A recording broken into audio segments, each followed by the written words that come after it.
declining nature of reading in Nigeria. And that's why we have amazing authors in our midst today. We have 6 amazing authors in our midst today. 6 amazing authors. 6 amazing authors today. One of them wrote a book titled 20, I think, Journey Back Home. Yes, one of them wrote a book titled Journey Back Home.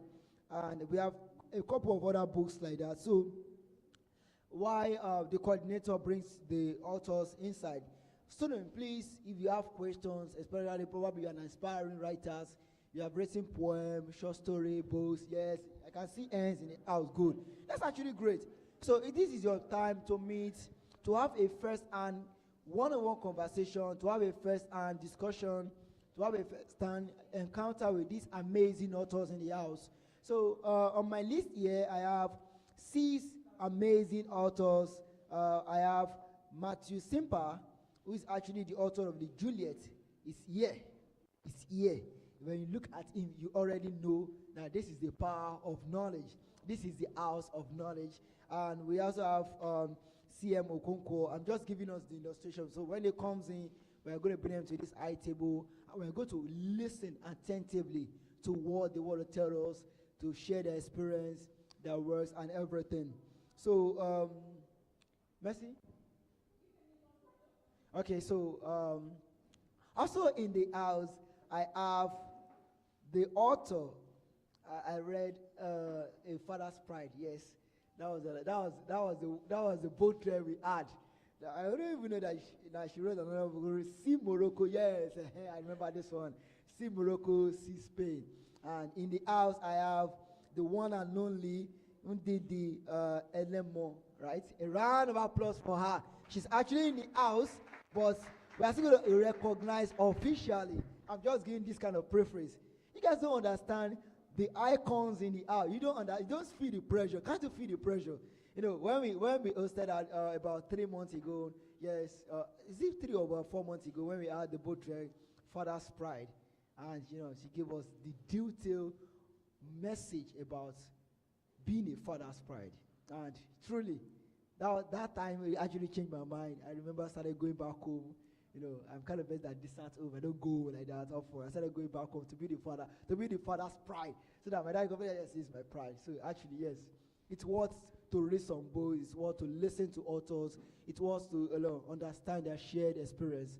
Also in the house, we have other authors like CM Okonkwo, who is actually in the can you see another amazing author working? Please, a round of applause for CM Okonkwo. Okay, so just sit down, yes. So we are just, we are introducing ourselves to these amazing kids in the house.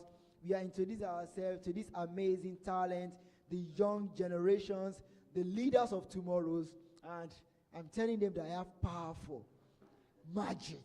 And this magic here, we are here to showcase the magic.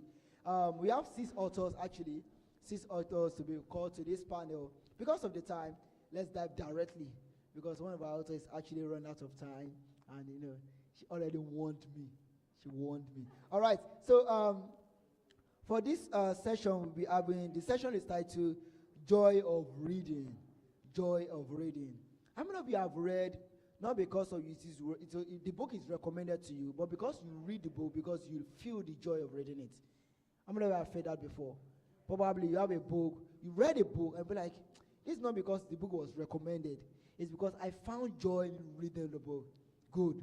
I can see hands up. And that is why we are gathering today to understand the joy in reading. So join me on this podium as I welcome the first author of Juliet, Thread of Love and Betrayal, Matthew Simper. A round of applause for him, please.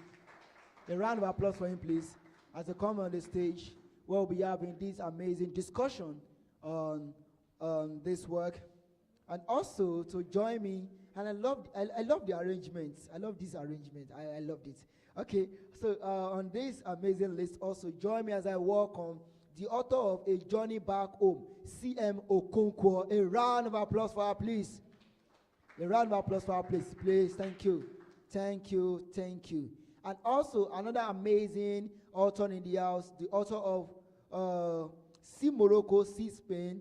Please, a round of applause for Ndidi and Lemo. Thank you. All right, thank you. So moving on to another one, we have the author of Letter from Home. We have the one and only rookie she's coming. Okay, all right, okay. So we move on to the next one. We have, also we have the author of Years of Shame by Obinna Undenwe. A round of applause for him, please. He's also coming to, okay. And lastly, we have, the first time I picked this book, I was actually looking for the cultural meaning. Face me, I face you. But she's actually not,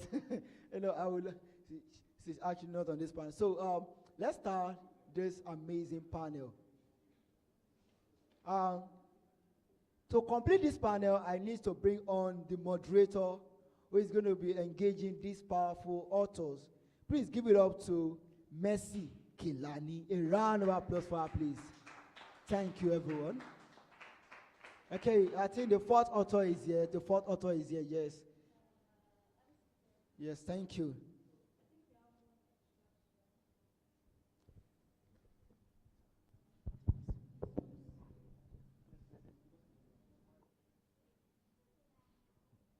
Hello, everybody. Good evening, everybody. Okay, so before I proceed into moderation proper, I would like to talk about Cora Book Trek. So the Cora Book Trek is an initiative of the Committee for Relevant Arts with the aim of promoting literacy and encouraging reading across Lagos State. And it aims particularly to improve the reading culture that is declining rapidly in Nigeria. And the idea behind the book trek is because the book moves from one community to the other, from one community to the other. So we imply that the book is trekking from one community in Lagos to another community in Lagos. We've been to Ikorodu, we've been to Ajegunle, we've been to Obalende, Ikoyi, VI, Magodo, and many communities across Lagos State. So there, when we get there, we give free books to students, we encourage them to read those books, and we try to follow up with them. We bring in authors to talk to them, to encourage them, mentor them, encourage them to read, and not just dump those books behind their old shelf at home. So Cora Book Trek is aimed at enlightening young people, creating awareness about happenings in their environment, educating them, letting them know that, okay, through books you can travel, you can learn about countries you've never been to. So it's the Cora Book Trek aims at educating, enlightening, and creating awareness. So yeah, thank you very much. So now I would like the authors to please introduce themselves. And do we have to do that again? No, we don't. So now, I would pass the mic from author to author. You would tell us about your book. You would tell us what inspired you to write it, and probably the message you're trying to pass across in the book before we go into reading. Good evening, everyone. My name is C.M. Okonkwo. So my book for today is Journey Back Home. So this book is based on the slave trade. So it was inspired by stories from my husband's family back in the day where slave trade existed. So based on stories that I learned and also research, I was able to put the book together. So I've had this idea for almost 10 years. It was just tugging at me to write it. Eventually there was, I think, a drama contest. So I decided to turn it into a play as part of my writing journey to try different forms of literature. So the message here, apart from being creative, is to tell stories, to help people travel, to understand what has happened before and what we can get out of it. So it's a story of love, it's a story of betrayal as well, and a story of forgiveness. So traveling through stories and learning some virtues is what I try to pass with this book. Thank you. Thank you very much.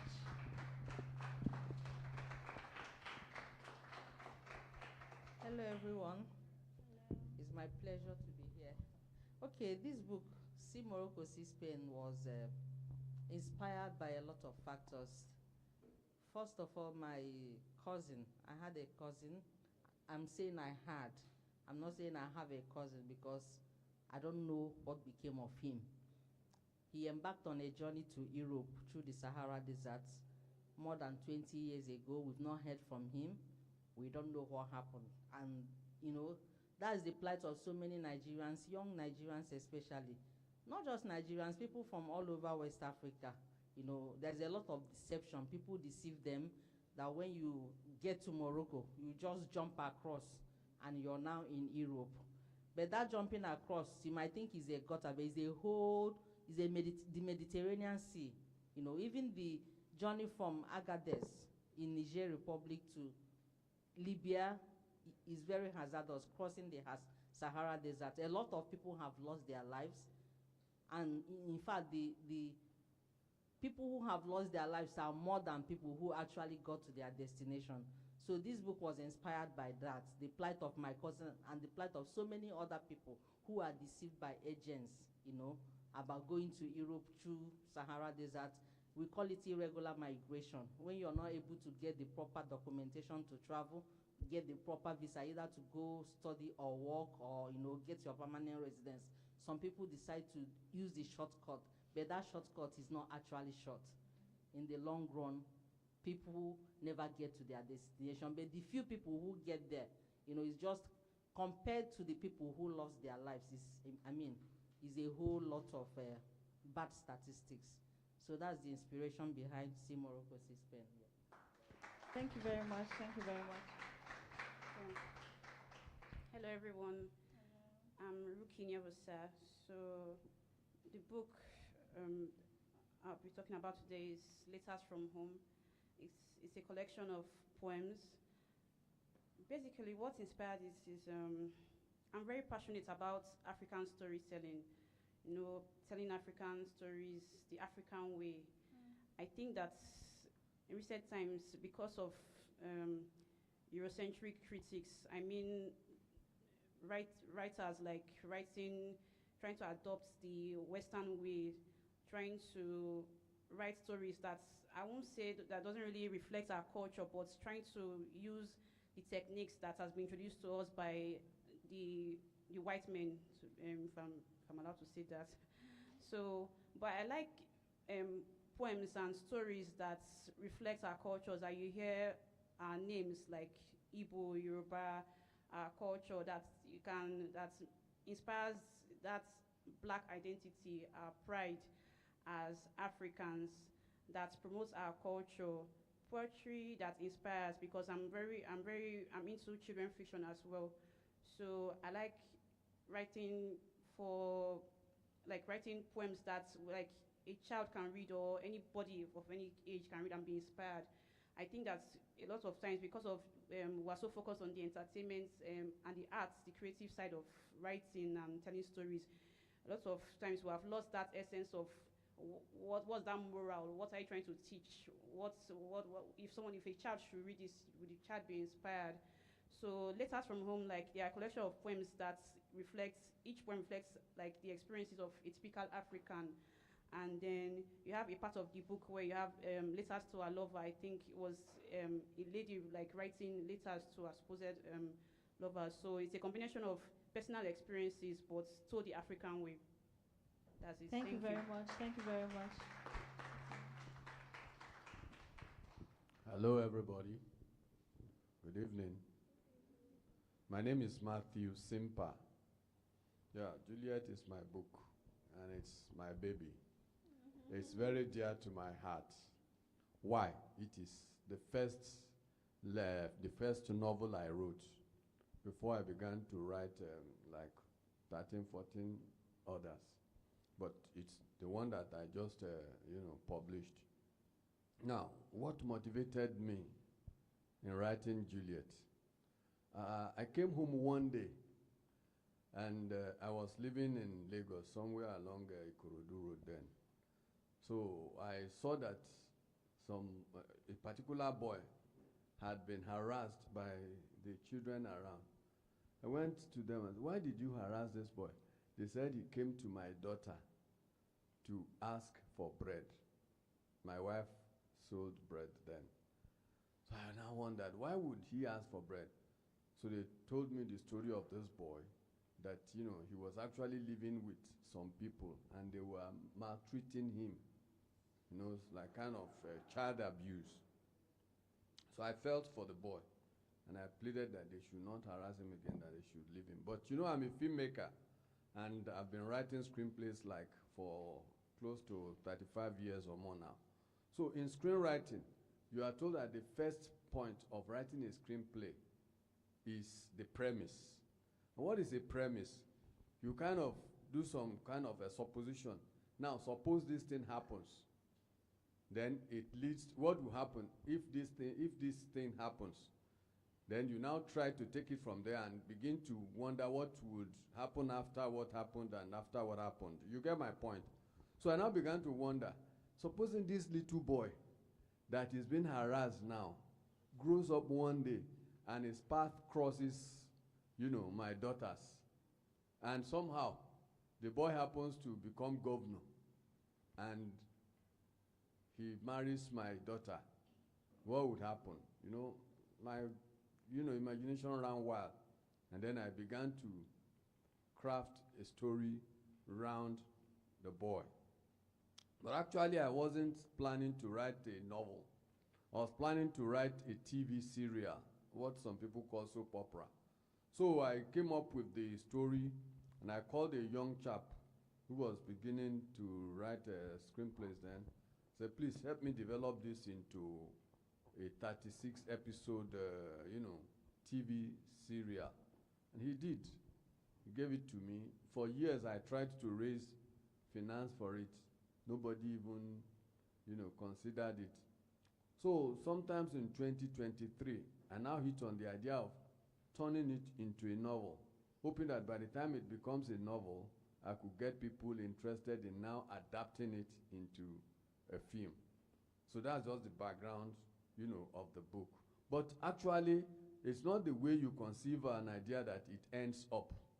Yes, the boy that inspired the story is, of course, the person that inspired the story is a male.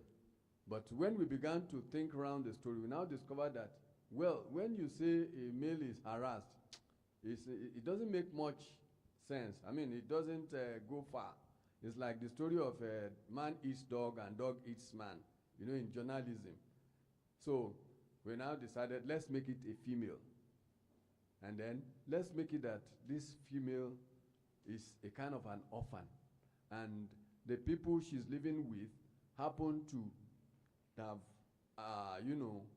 adopted her. But even at that, they don't treat her very well. They are treating her like, she's not their own. She doesn't know, of course. So we now began to write the story. So in essence, the story is about a girl that was orphaned. And of course, she grew up knowing that Mr. and Mrs. Williams are her parents. And she lives with it like that. But along the line, they keep, abusing her.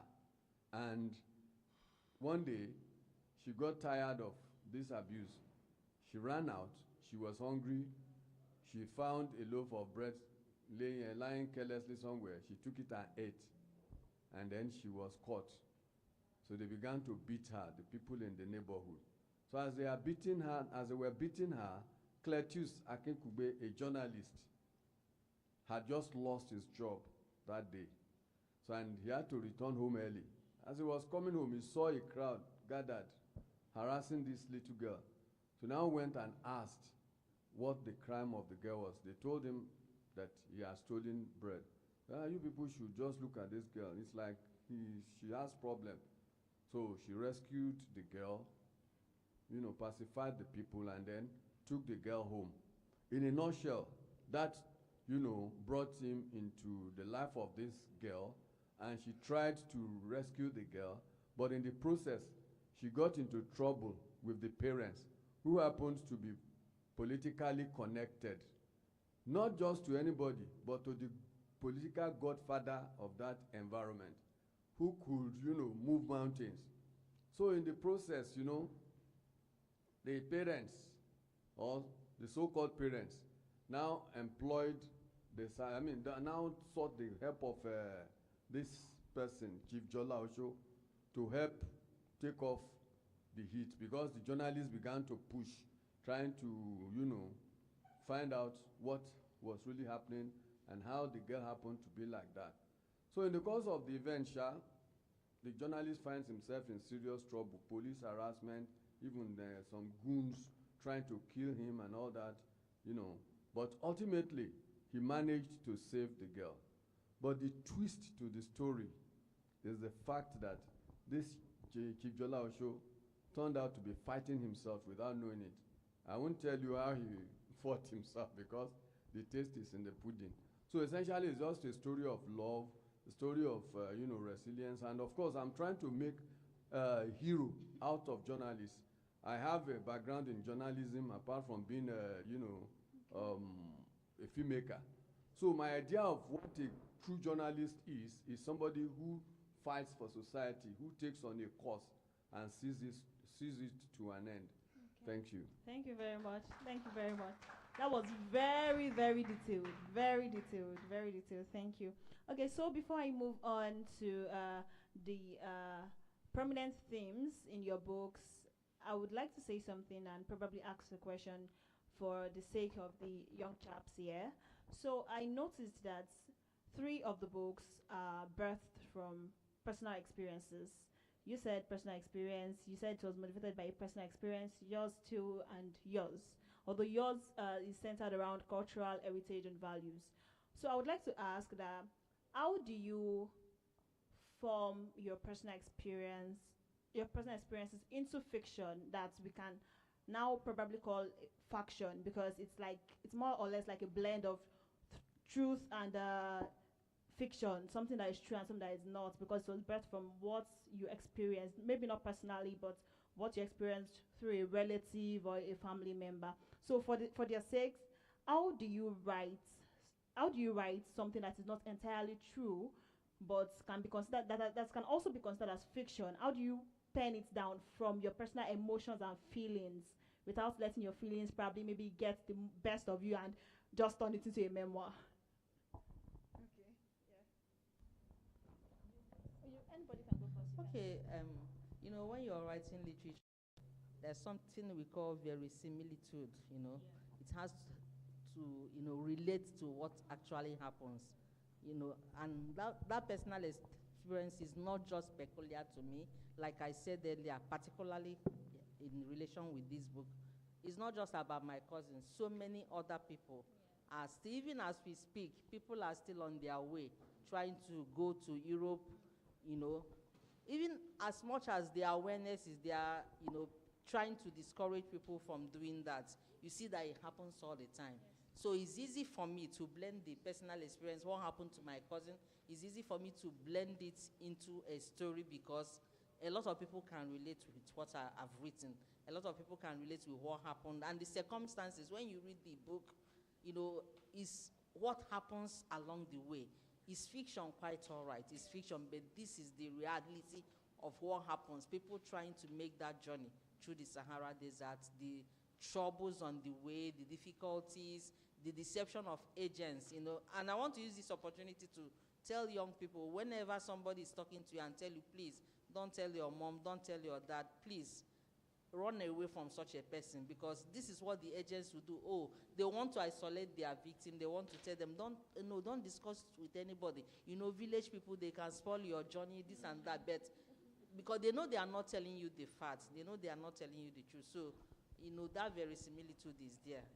In as much as it's a personal experience, something that can be universally interpreted. Yeah. Yes. Thank you very much.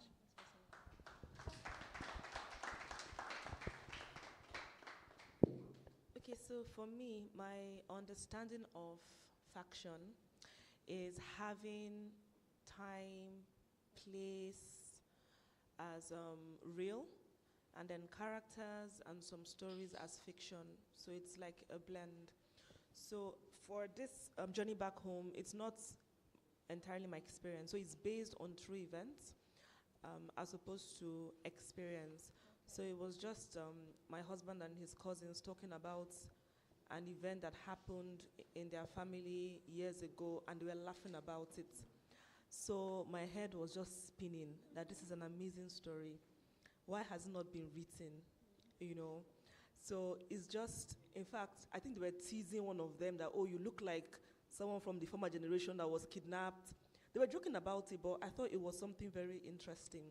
So the whole story was about two brothers, brother A, brother B, and brother B's wife. They were kidnapped into slavery. So brother A and brother B's wife escape. And when they get back to Nigeria, they get married, and brother B is not having it in slavery. So he has to fight to come out so that he can take his wife back, you know, and he eventually does, and he takes his wife back. So to me, stories were already playing in my head, story of love, betrayal. I didn't follow that storyline, but I was inspired by the whole act of, you know, kidnapping and slavery. So my own character, which is fictional, passed through that, you know, but different things changed on how slavery was abolished when he was trying to escape so he does not get killed, and, you know, what happens when he comes back. You know, in his last moment, he met the person who kidnapped him into slavery. That one had also been kidnapped somehow. You know, so it's a story of just life. You know, anything can happen, and that's where the faction comes in for me. So I carried out a lot of research about slavery, about the powerful women.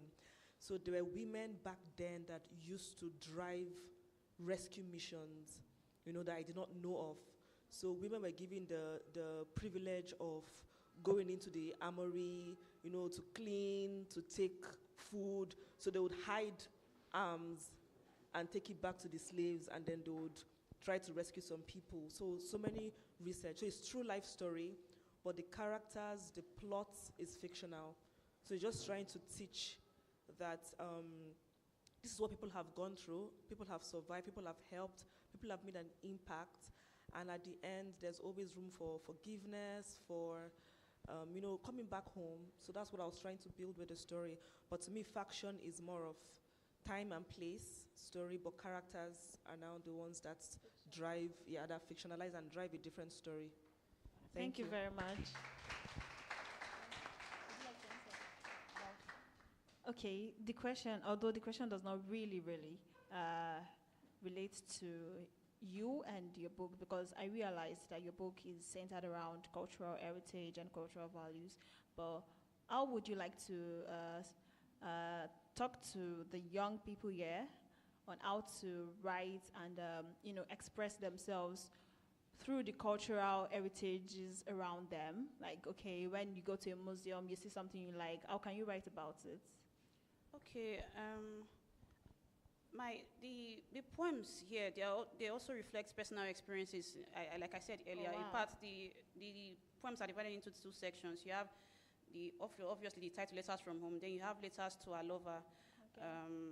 Like a young girl writing letters to her, okay, like an imaginary lover, like about her own idea of love, what love is supposed to be, you know. So you have each poem telling, like, this is what I want to experience when I find love.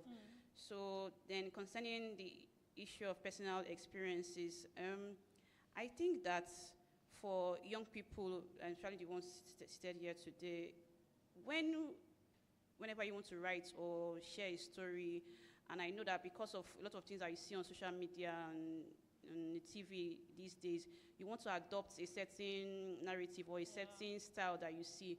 But it's good for us to also look within and, like, share our experiences. If you want to write about, like, okay, an experience when I went to the village, a festival or Shogbo festival or something like that, you should not be discouraged that, okay, but maybe it sounds local. I think I think what's happening nowadays, our culture has been watered down a lot. Yeah. So you hear people, like, they feel like once they need to share a story or write a poem, like, let me change the name from Bola to Anita. It's good for you to be able to share your experience and inspire, because that's the only way to keep our stories, our poetry alive, to be able to share your personal experiences from your own heritage, wherever you come from. I make it like wherever I'm from Niger Delta. I'm a Warri girl, very proud to be a Warri girl. So wherever I go, like, in fact, the first poem in this collection is titled Warri. Like, I adopted the idea of the late Professor J.P. Clark. He wrote a poem about Ibadan. So I think it's a very short poem. So I was inspired. I said, okay, if someone does, and J.P. Clark, I think he's also from Niger Delta as well. So, and he was very proud about it. I think all for oil. So I think if someone can write about, okay, this is our heritage, a city. So with the new generation coming in as well, we should be able to write. So I picked up, I said, okay, I can write about my city warrior as well.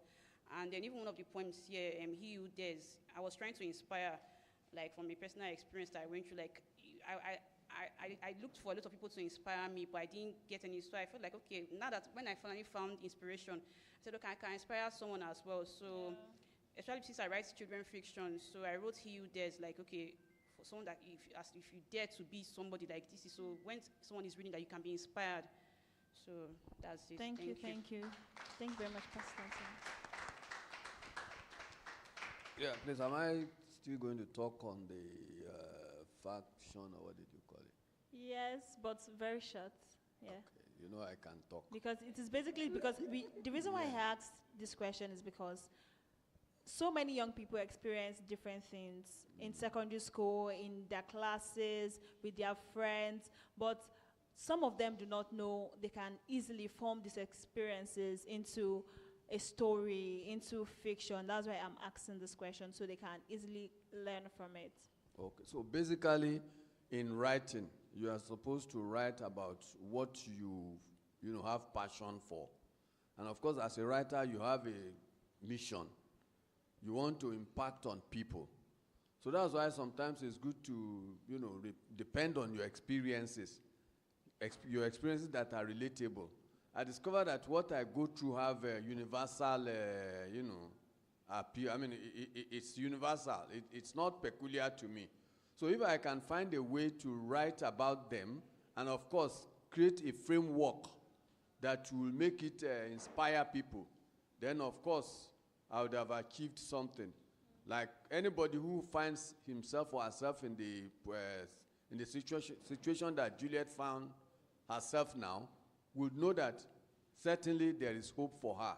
There is a particular thespian in this country who happened to find out that she was only adopted by the parents she grew up with. And she's making a lot of progress in life. So I want people to be able to read Juliet and know that, yes, there is hope for anybody, no matter your circumstances. And that is why I have to bring it out bring it out of my experiences. Because there's no way I could have thought about all these things in a vacuum. I have to consider all those things from my point of view, perspective. So that's basically why I wrote it that way. And I think that's basically why everyone who writes using their experiences do that. Thank you. Thank you very much. Thank you very much. So now moving on, I would like to ask, because I've seen many similar themes too. I heard that you talked about love, betrayal in your book. I heard you talked about resilience. I think your book also has the theme of resilience. Yes. The book of Mr. Sympathy also has the theme of resilience. I'm not so sure about the themes in Letters from Home, which I'm pretty sure she would talk about to every one of us. So could you please touch on the themes in your book and how they affect daily lives of human beings? Because certainly all the books are relatable. They have verisimilitude in them. They are realistic.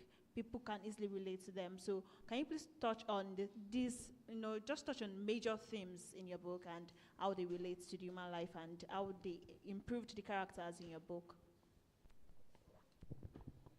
Okay, thank you. So, three main themes in my book was love, there was betrayal, and vengeance. However, towards the end, the character had an arc. The main character changed course. So it tells us that in life, Sometimes we might be affected by the things that happen around us, but they might not tell the end of our story. So the main character is led by love. You know, he's the first educated person in the village, and he meets someone that he likes. And because he's educated enough, he's able to speak the big grammar, and the person falls for him. Everybody, you know, also likes this person, but she ends up liking him, and they have dreams, right? Dreams to go to the first secondary school in Nigeria back then, because we're talking about factions, so some real schools have been mentioned. So love made him, you know, started his whole journey. Being kidnapped into slavery, he was still driven by love, you know, love for his origin, to go back home, to go back to his family, to go back to his wife. Love still led him. Along the line, he encountered betrayal, to know that ending up in slavery was not fate, was not an accident. It was actually planned by somebody. And, you know, that already shattered so much in him that for someone who loves a lot and loves his family, how can somebody else think of betraying their fellow, I'll say friend or family? I don't want to give out the person who betrayed, you know. So that was a driving force to make anyone want to just say, I'm done with love.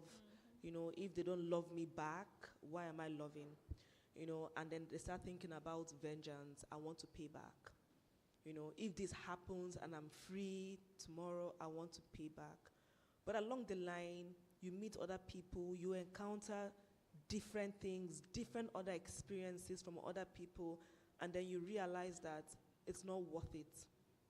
You know, so vengeance would not make things right for you, and learning from others brought back love eventually, you know, and what he had planned as part of vengeance, he didn't go through with it, and love prevailed. So those are strong themes, and I believe can help people who have passed through so much, you know, in terms of betrayal. A lot of people pass through that, and it just changes their mind about so many things. But in all, we need to be strong. We need to just understand, manage our emotions and how we react to everything that happens around us, and it can bring us back. You know, so journey back home is journey back to self, back to place as well. So it embodies everything. Thank you. Thank you very much. Thank you. Okay, the central theme of Simoroko Spain is irregular migration, like I said. But then there is a background, there's something that pushes people to embark on such a journey.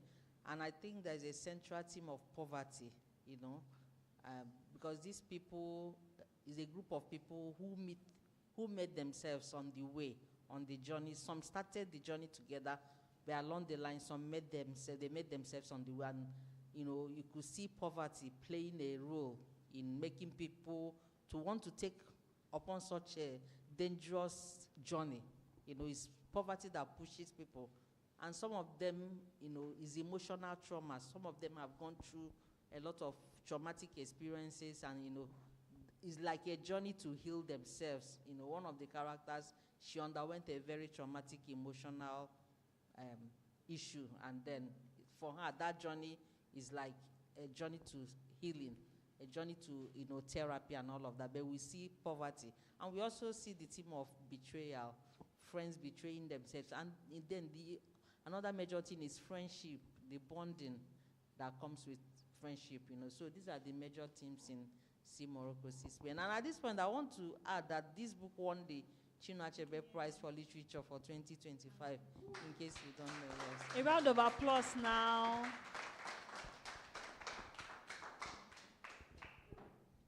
Yes, the central theme here is African identity, African pride, and of course, love. Like I said, the poems are divided into two sections. The first section is all about promoting African identity, African pride, African heritage, inspiration, being proud of our African stories, our African narratives. And then the second section is basically about love. I think love is something that is very, I won't say commercial, but I think it sells these days. It's everywhere.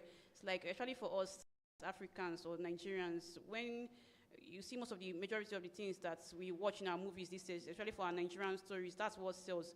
When you want to go on YouTube and you want to watch a movie, especially for me, if I see that the main theme or the storyline is about something that is not really like, I want to see like, okay, this man met this girl or this village, so it's something that is, like I said in my author's notes at the beginning, I said, love is basically the core of human emotions. It's something that every human being feels, even no matter how young as we grow, it's something that we experience. So, but we have issues with what we see a lot of in social media nowadays. We don't have a lot of like positivity about it. You see a lot of bad narratives, or this is like a very watered down version of what's supposed to be. But in Letters from Home, you see like a particular girl writing like, this is what I want to experience in love. This is what I want to receive flowers. I think that part is like, I won't say maybe non-existent these days, but you see someone say, I want to receive flowers. I want someone to say that I'm beautiful. So, and then you have poems here that inspires, I think I remember one of the poems there, I used the word odogu.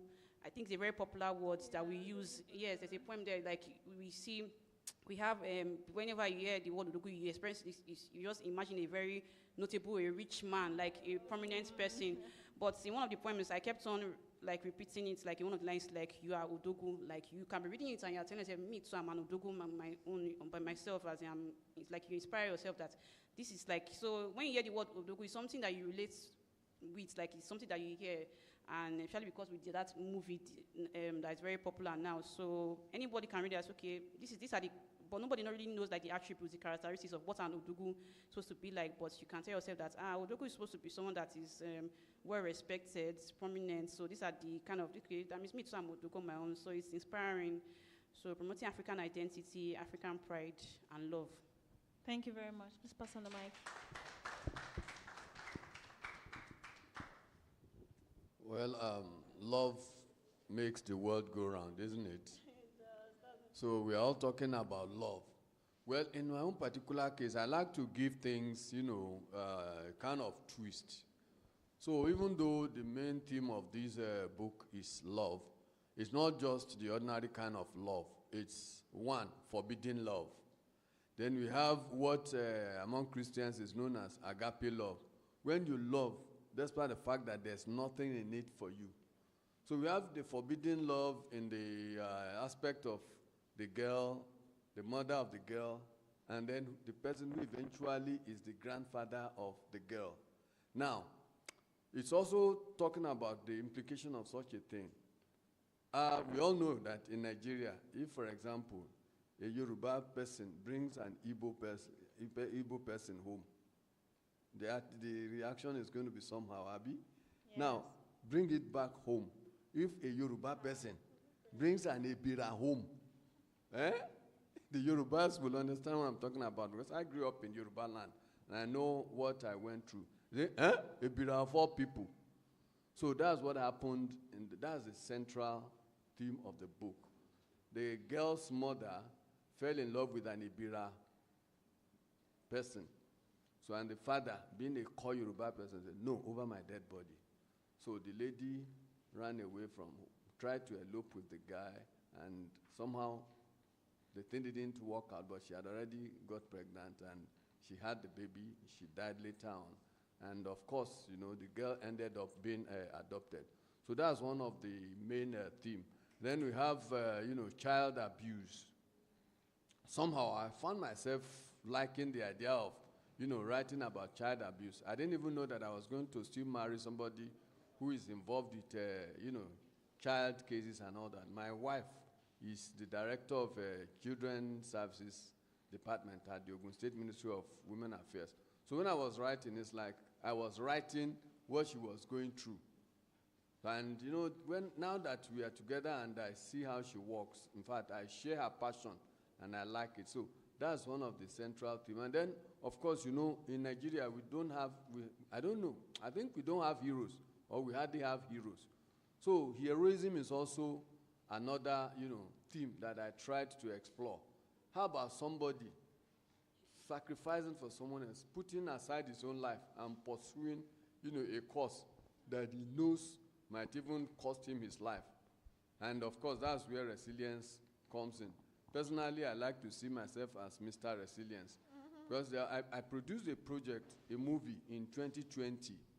Now, it was just a small thing I tried to do, and I had this wonderful idea of how it was going to come out, and, you know, we were going to use it to help a half-orphan. You understand? But somehow, the politics of the project tried to suppress the thing, so much so that it was like it was not going to come out. But this year, I managed to get it on a platform. And then when I now sounded out the executive producer that the thing had come and said, wow, you have inspired me. I didn't know you could still see that this thing comes out. And that's my idea of what life should be. You don't give up, no matter how bad the things turned out. I remember during the last session we had here about climate change, Mr. Oduyoye, what's his name now? You know, that old man, Oduyoye. Yes. He made a reference to something that is in scripture, but which he says is like, is it the national anthem of the state of Israel, that a tree has hope, even if it is dead. And there's hope of a tree, even if it is dead, that if it touches the scent of water, it will still sprout. So that's basically my idea of life. I've been down, I've been really down. But somehow I managed to get up. So that's why I explored that theme. And then, of course, another theme would be politics, the way we play politics in Nigeria. You just have to read it to, you know, what it's all about. I actually envisioned a situation whereby the book could be read by sociologists and also students of politics to know, you know, how politics go in Nigeria. Thank you very much. Okay, so before we move on to reading our favorite excerpts from the book, I would like to ask Zoom guys, please, is Mr. Obina Udenwe online?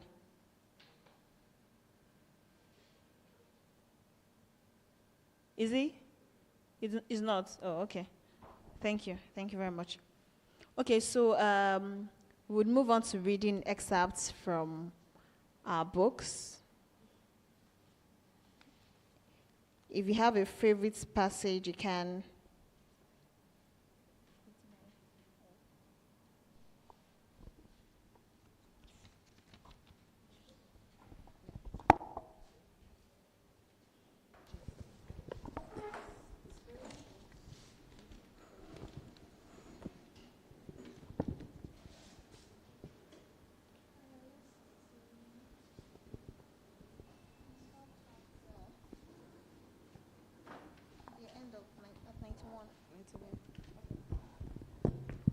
All right, so I'll be reading from Act 1, Scene 15.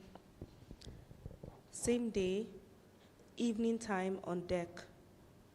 Jose is standing in the center of the deck with Paulo, and at their feet are the dead bodies of some ship security and crew members.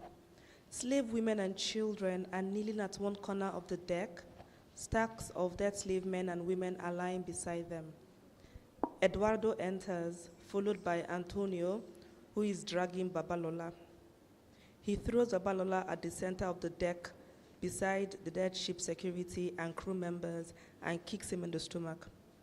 Jose, today, both the living and the dead shall bear witness to what happens to, please mind my language, this is slave trade, to what happens to Negroes when they not only try to escape, but also take the lives of white men. To Antonio, furious, bring him to my feet. Antonio pulls Babalola by the neck, almost strangling him. He dumps Babalola at Jose's feet. Jose, produce the witch who led the rebellion that tried to kill us and carted away with some of my investment and entertainment. She will have to pay. Babalola has his eyes shut. He doesn't say a word, but suddenly hears screaming. He opens his eyes and looks up at slave woman 6 being dragged to the railing of the deck and suddenly flung overboard. Slave woman 6 exits. Jose, the next will be a child. I am prepared to drown all the women and children and go back to the Negro jungle for more. Babalola, I don't know who led the rebellion, and they didn't come from me. Jose, all right. Jose nods at Antonio, and he goes over to the children and pulls slave boy 1 by the arm. Slave woman 7 screams and reaches out, trying to pull the boy back, but she gets slapped to the floor. Babalola raises a hand. Wait, I'll produce her. He pauses to scan through the women, then at the pile of bodies, and flinches when he sees Giselle. She's gone. Jose, gone? Babalola says, I just saw her body among the dead. Jose is disappointed. What a pity. It would have been a pleasure for her to watch what happens to you and to her. But who says the dead can't watch? Bring the body out, take it to the center, and open her eyes so that she can witness the show. Thank you very much. That was, I don't know. It felt like I was watching this movie, Alice. Has anybody seen Alice here? Okay, it's about slave trade, so it's a story about slave trade, the American slave trade. So it is so, I don't know, it's saddening to listen to. When you try to picture the image of that passage you read, it is so, I would not say terrifying, but to some extent it is. So that shows us some of the struggles that Babalola and other people went through during slave trade, and other people, even our ancestors, the struggles, the pain, the excruciating pain, even murder that they went through during slave trade. So we would move on to Mrs. Ndidi Enemo. Okay, I'm reading from page 191 of See Morocco, See Spain, and the subheading is Hanatu. It says, my mother's question took me unawares that evening. Let's pay attention, please. Let's pay attention. Preparations were in high gear for my wedding to Chuang. Invitations had been sent out. Many of my mother's friends have brought the aswebi they will wear for the big day. Yet, she posed the question, what is Chuang's genotype, she asked out of the blue on the evening my fiancé's family came to collect the list, preparatory to the traditional marriage. Maybe it was their presence that reminded my mother that she was yet to do the needful. Find out about my fiancé's genotype. Experience had taught my mother the hard way. I pretended I did not hear her question. Hanatu, I am asking you an important question. What is Chuang's genotype? Why did I wait until now to ask this question? What kind of mother am I? She said to herself. He is AS, mommy. The plate in her hand dropped to the floor and shattered, but nobody flinched. They must rank the longest few seconds of my entire life. You mean you know he is AS and you still want to go ahead with the wedding, pretending nothing is wrong? But nothing is wrong, mommy. Everything is wrong, Hanatu. Everything is wrong. Your genotype is AS and Joanne's is AS. And you knew the implications. The wedding must be called off immediately. We won't do such a thing, mommy. I cried, desperate. The wedding plans must go on. She came closer to me and put my chin up with her fingers. Look at your younger sister, she said firmly. You know how it has been with her, the frequent crisis and hospitalization. It has been tough, Hanatu. It has been tough on her, tough on all of us. Mommy, I am 35. It does not matter. It matters, mommy. I was screaming. It matters. When will I get married, mommy? When will I have my children? My biological clock is ticking, mommy. Your biological clock will tick you into frustration and untold emotional pain when you have a child with sickle cell anemia. We can always cope. Chuanga and I love each other enough. That was what I thought too. She countered. I was blinded by love, and here we are today. But there were many ways around this, mommy. What ways? I looked lost and kept quiet for a while. Hanatu, the wedding has to be called off. She reiterated. I have faith in God, mommy, and by his grace, the children that will not have the sickle cell anemia, I insisted. God gave us brains to think, so he expects us to use our brain to make wise decisions. Trusting God is a wise decision, mommy. This is the time to display our faith in him. My mother was unrelenting. She's a retired principal, and she applied her persuasive teaching skills to make me see reason with her. You don't know God more than I do, Hanatu. But we are talking about biology here. Please, my daughter, be wise and save yourself future pain. You know Mvo's condition. Do you think I am happy with the pain she passes through every time she has a crisis? You think I enjoy seeing my child in such misery? Why don't you just let me die so you can have peace? Mvo screamed from her room. She had been listening to my argument with her mother. She came out of the room and faced us. She looked so frail, my heart broke. I know you and Daddy regret having me, she said scornfully. Stop taking me to the hospital when I have a crisis. Allow me to die so that you and Daddy and your remaining children will have your much-deserved peace. Her words bore indescribable pain, but her accusations stung my ears like bee. It cut me to pieces. Now, Noah always indicted her mother. It was her way of lessening her pain, but it broke my heart anytime she spoke like this. Thank you very much. Okay, so why is this your favorite excerpt in the book? Okay, I just wanted it to, it's not actually my favorite text, but in fact, everything about this book, I don't know, everything about this book is emotionally charged, so to say, you know, because we have students here, and I just want them to bear this in mind. The issue of genotype is a very serious matter, you know.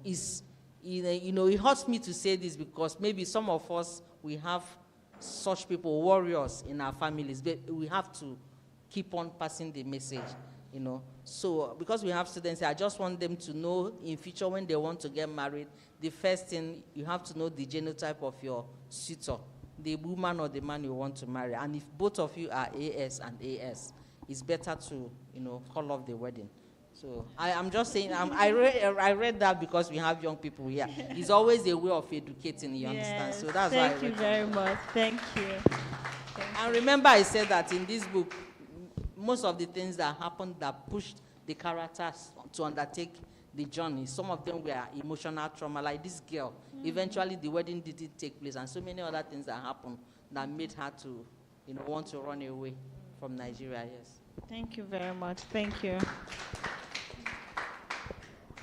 So I'm going to be reading from the poem on page 26, if you have it, I think. Okay. Page 26, he who dares, from the third stanza. Can I? Yeah. Okay.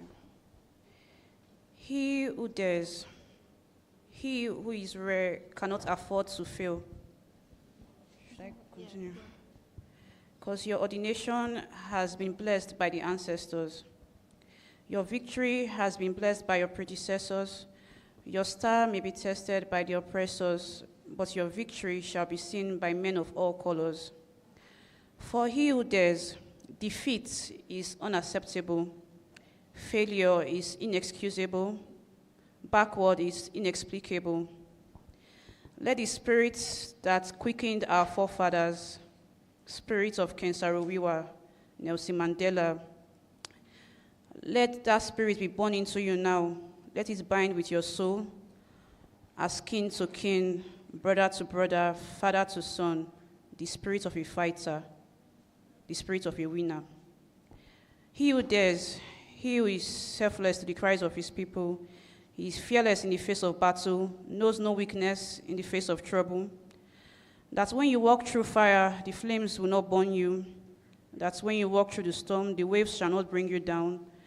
That no matter where the wind blows, you shall not fall, you shall not lose your stance. For he who dares has to be wise. That you are born with royalty comes with the spirit of loyalty. Let your head carry humility. So he who dares, Do not let the praises of men make you slumber. Do not let the chants of men make you stagger. For he who dares is born a survivor. He who dares is a victor. Thank you very much. Yes. Should I read them? No, I just wanted to be sure. Oh, so thank you so much. So you might also say it's not your favorite excerpt. So why did you choose to read? Why did you choose to read these stanzas? I think I was inspired, like seeing I just went to. I love to inspire. I think that's anything that's, like I said earlier, it has to do with what I observed lately with our storytelling, poetry. We do a lot of things for the fun of it, which fun is not bad for the entertainment part, but I think we need to go back to, like when you read something from someone, a story from Chinua Achebe, like you hear like a parable or a proverb is trying to pass on. And from this poem, you see, I said from the beginning, in one stanza, I said, he who dares, he who is rare cannot afford to fail. So it's like way of trying to say, like, if you dare to be to be somebody, you cannot afford to fail.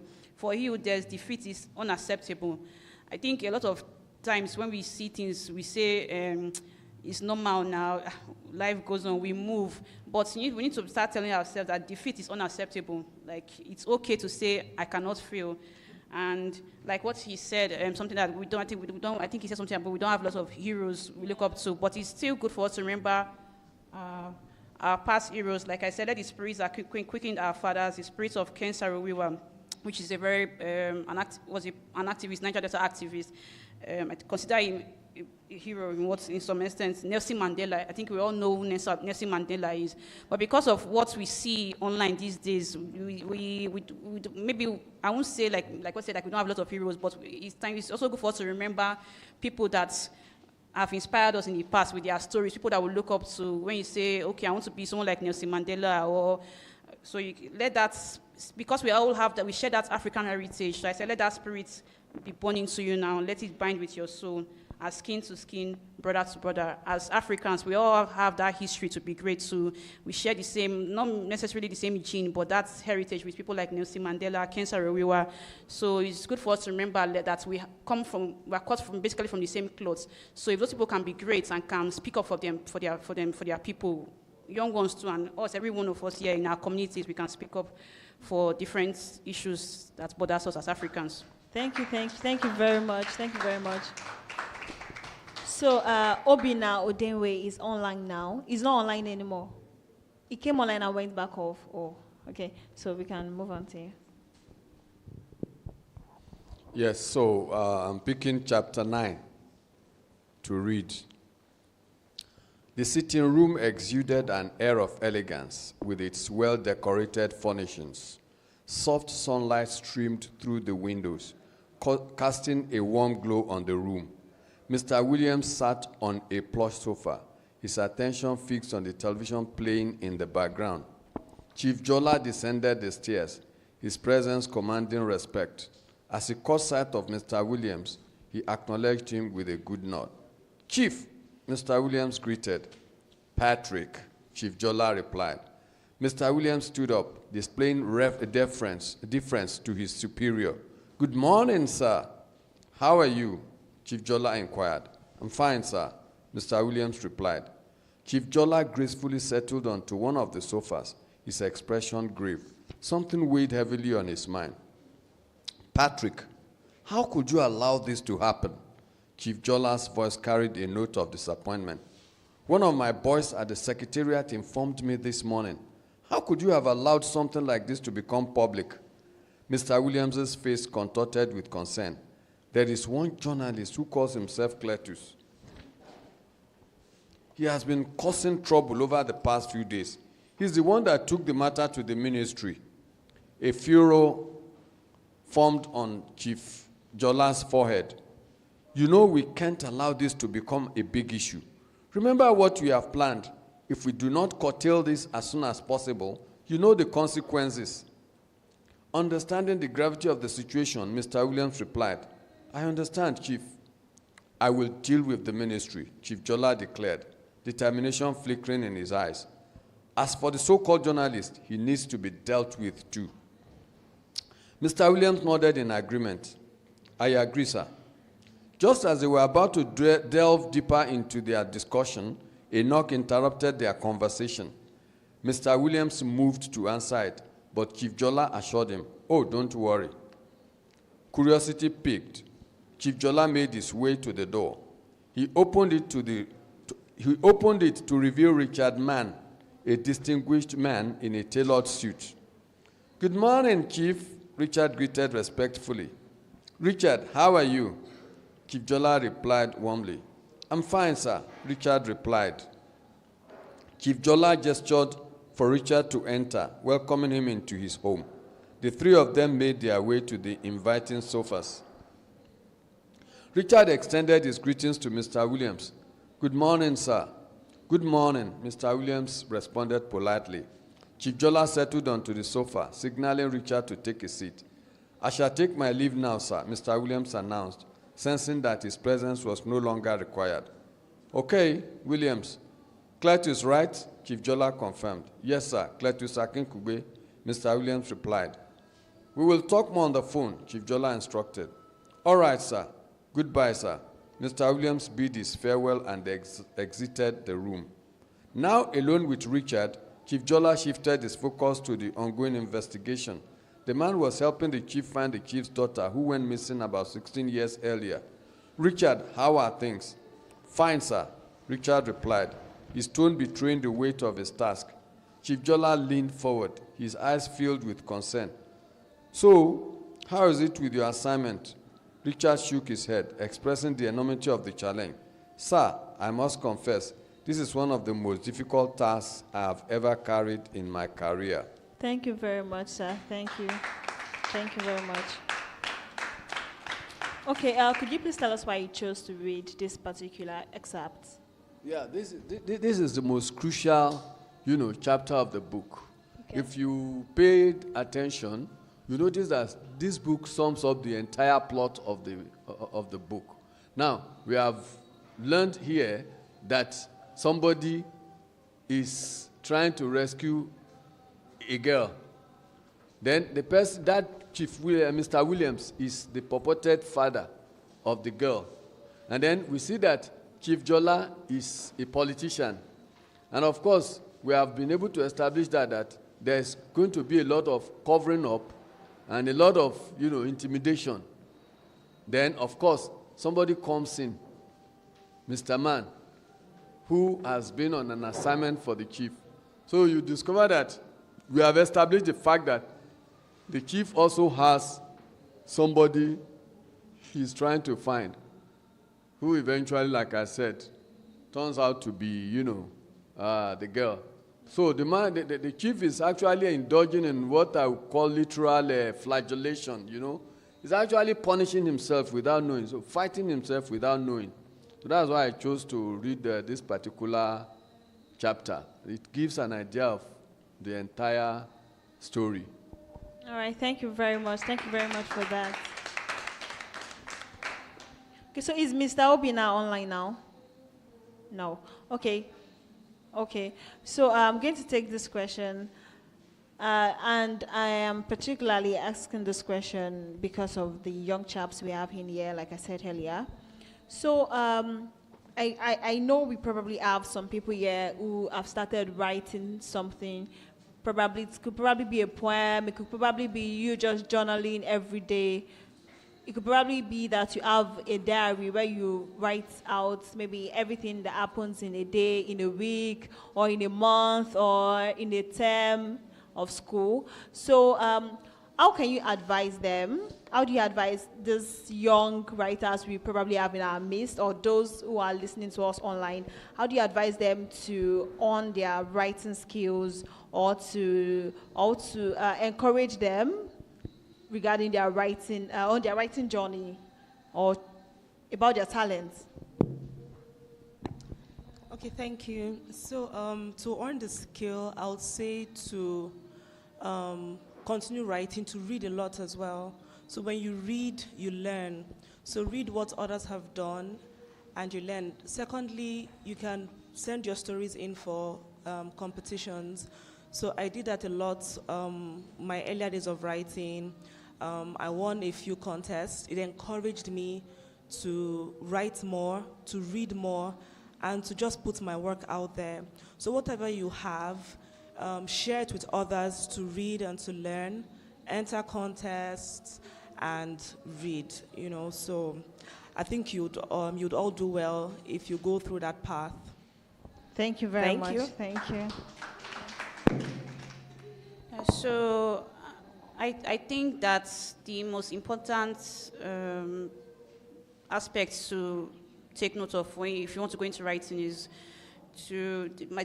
whenever I'm writing, two major things I consider. I ask myself this question: am I educating someone? To entertain and to educate. When you write a story or a poem, short piece, ask yourself, as I'm writing, is someone going to be entertained? Is someone going to enjoy? Okay, someone going to laugh, or there's this going to... But you should also ask yourself, like, am I educating? Am I passing a message? If my friends should read this story or this poem, what are they going to learn? What is the moral value? So you should, whatever you are writing, poetry, story, drama, you should ask yourself the two major factors: to entertain and to educate. I've been repeating since I came here. I've been saying that, like, a lot of things we have been so focused on the entertainment factor, but we need to start asking ourselves, am I educating?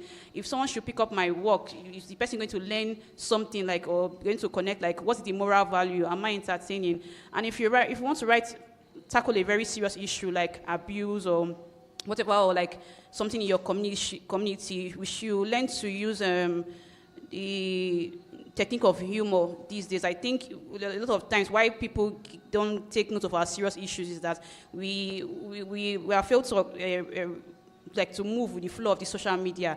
That when you pick up a story, like, people want to, like, be interested. Like, so if you are trying to tell, like, okay, this is abuse or this is something that happened in this particular community, there should be a sense of comic relief or something that's like to grab someone's attention. So whenever I write my poems, like, I always like, although I didn't start with the beginning of this poem, I started with, can you hear it?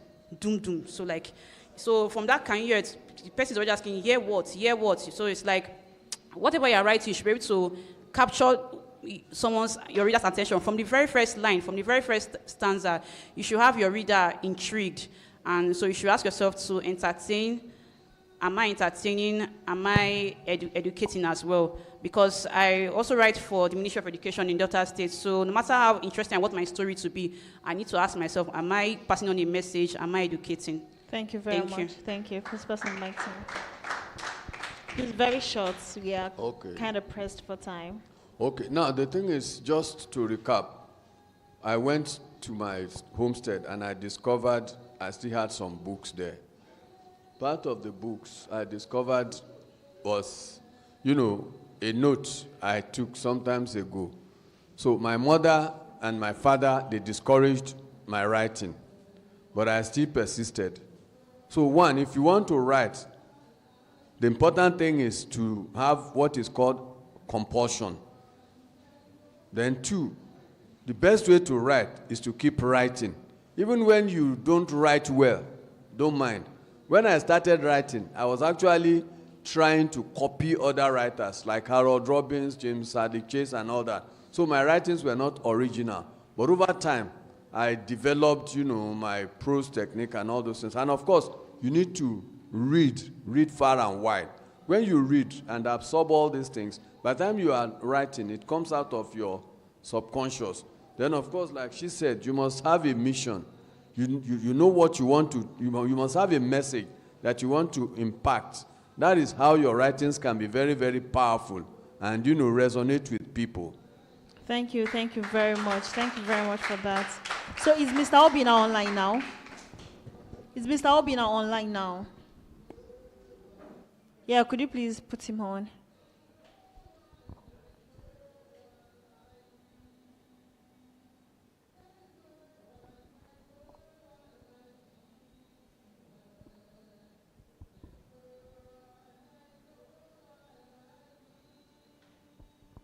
Okay, while we wait for Mr. Obina to come on our screen, is there anyone with a question here? Do you have a question? If you have a question, you can ask your question now. Do not be shy. We've learned a lot. I'm pretty sure we've learned a lot today. Do you have a question? Nobody has a question. So if I ask, if I ask you a question now, you'd be able to reply me. Okay, so I'm going to ask a question randomly and I'll pick anybody. Is that okay? Yes or no now? Is that okay? No. I'm hearing yes, I'm hearing no, I'm hearing yes, I'm hearing no. So my pretty lady at the front on pink. Yes. Could you please tell us who Nelson Mandela is? Do you know Nelson? She mentioned Nelson Mandela. He's an African hero. So who is Nelson Mandela? Do you know? You don't know. So could you please enlighten her on who Nelson Mandela is? Yes, Nelson. Listen, I might ask again. Okay. Quickly. Like she said, Nelson Mandela was an African, he's still an African hero, although he's late now. He fought for South Africans during the period of apartheid, the colorism, where South Africans were being segregated due to the color of their skin. The whites in South Africa took over, and it was a form of racism, but within Africa. So there was color issue, segregation. The South Africans, blacks that owned the land, they didn't have equal rights with the whites that dominated the land. So Nelson Mandela fought for the rights of South Africans. They fought against apartheid, and is still remembered today in Africa, celebrated as a hero today in Africa. Thank you very much. So I hope you've learned something new today. Great. So Mr. Obina, so we are a little bit pressed for time. Can you hear us? Yeah, I can hear you. Good evening, everyone. Oh, good evening. Good evening to you too. So we are a little bit pressed for time. So I'm just going to ask you your questions once and for all. So Okay. Could you please tell us about your book? What motivated you to write the book? Is it from personal experiences? Is it from personal events that happened around you? What motivated you to write it? And after answering the question, could you also please read an excerpt from your book? Okay. Oh, okay, So, don't worry. Okay, you the know what? first one- Let's take it one at a time then. Tell us about your book. All right. So my book is Years of Shame. All right. So Years of Shame tells the story of a man named Patrick Ikebo, who was regarded as an important man in his village. All right. So he is from this very poor village. But in town, he works for a very wealthy man, knighted by Queen Elizabeth herself. And in town, working for this man, he was treated as if he was a servant, like a slave. Okay? But when he gets back to his village, he wants to behave like his boss. So he wants to treat his village people the way his boss treated him or treats him in town. All right. So he follows his life, and how his life gets torn apart when he takes a very terrible decision, okay, against the kinsman out of pride, and how this decision unravels as not just how his life gets torn apart, but his family, his daughter, and his grandson.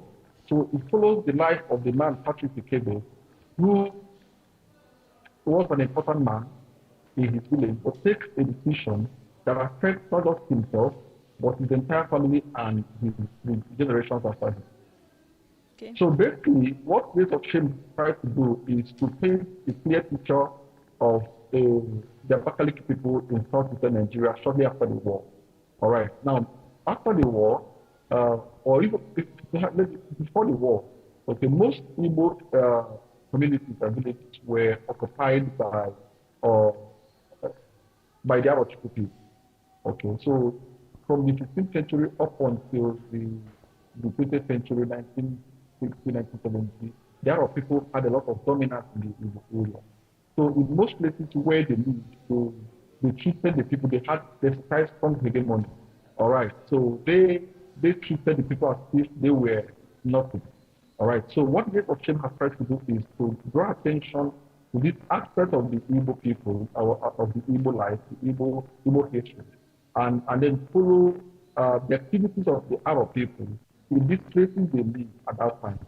Okay, and to do this, it focuses on the man, Patrick Ikebe, okay, who is an Abakaliki man, a sub-unit of the Igbo area, okay, and his boss, who is an Arab woman, okay, who has the pride of the Arab people, the power of the Arab people, and tries to use this power to treat his worker, this man, Patrick Ikebe, badly. So it's like a microcosm of the scenario that played out in the Igbo area up until immediately after the Civil War. Thank you very much. So could you, in like 2 sentences, I'm sorry I'm restricting you to sentences, we're just so pressed for time because we're expecting you earlier. So could you please tell us the motivation behind your book, what inspired the book, and what inspired that title, Years of Shame? All right. So, growing up, it was difficult not to hear about the Biafra War, the Civil War. It was what our parents talked about. All right. But in the Abakaliki area, people didn't just talk about the broader Civil War. There were also other little conflicts that happened at the background of the Civil War. All right.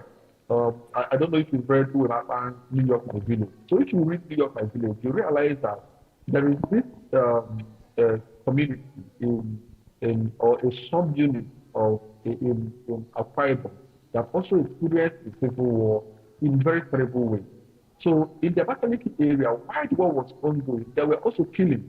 All right, the Arab people were killing Abakaliki people, and the Abakaliki people were killing the Arab people. Whereas the entire country were fighting a broader war.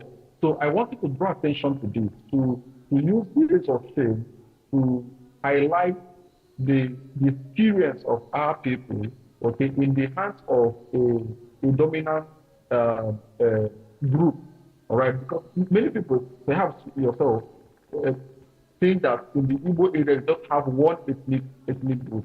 But if you come down there, you find that there are other sub-units in the Igbo area. And just the way that Nigeria is divided, there is segregation, there is ethnicity, bigotry, and all of that, you see how that's happening here. So the Hausa man believes, oh, he's superior to the Igbo man.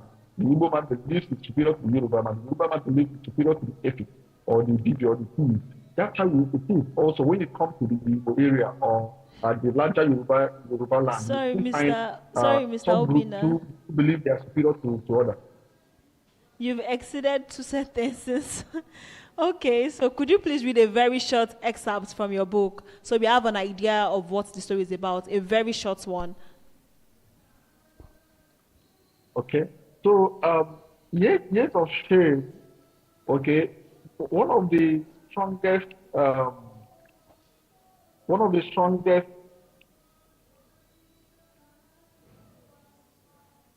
right. So one of the strongest parts of Years of Shame is the part where they take an oath. All right, because what the book also draws attention to is some ritual oaths that we take in the area and how they affect people's lives. Okay, going forward. So I'm going to read just a small, like half a page of this place where they take this oath, so you get an idea of what they do when they take this oath. Okay. Okay. So I'll read. Now, the young man sent into the bush had returned. The oldest man in the village came out and asked for a representative from the 2 fingers. They dug a small hole at the center of the village square. The rope was gently twisted into a crown and put around the hole. It was a weak rope. Some young palm nuts that had not matured, the kind that had water inside it, were laid inside the hole. They put in some ashes.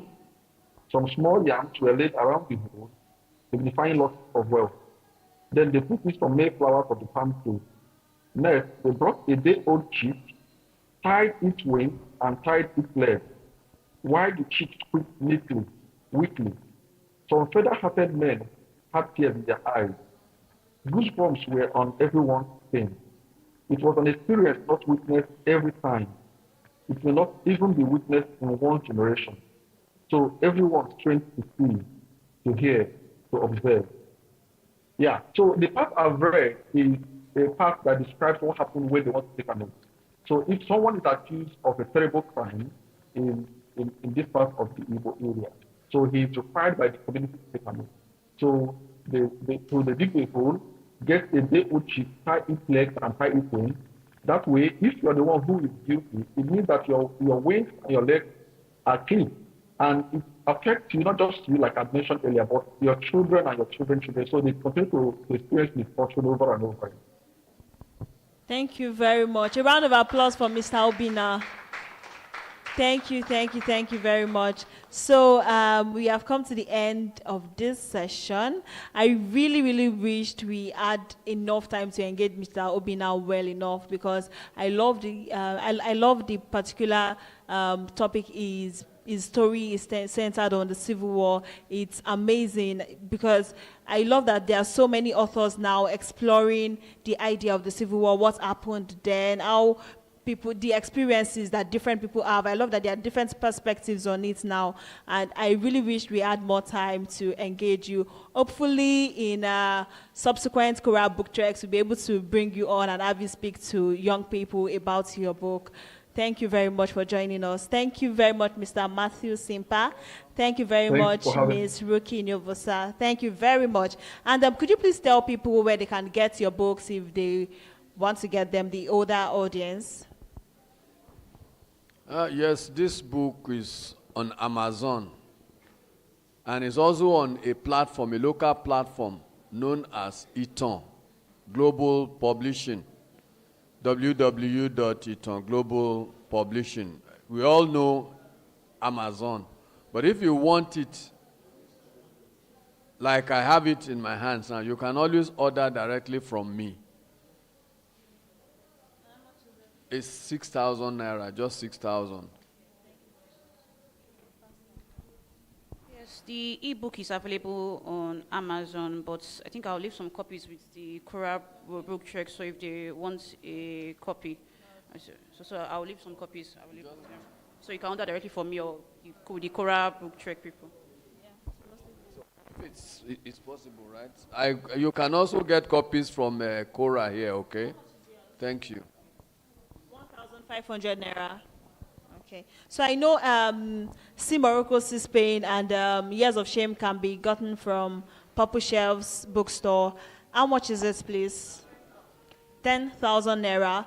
See Morocco, See Spain is 10,000 naira. Years of Shame is 10,000 naira. So if you would like to get them for your children, for families, okay.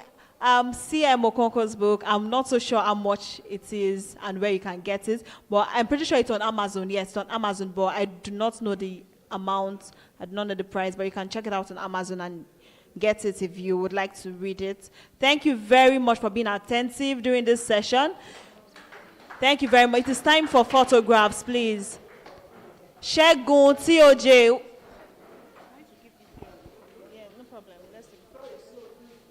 Yes, we'll take the picture. Let's have a picture with the panelists first, then we'll bring the students up stage. Wait, a minute first, please, sorry. With the panelists.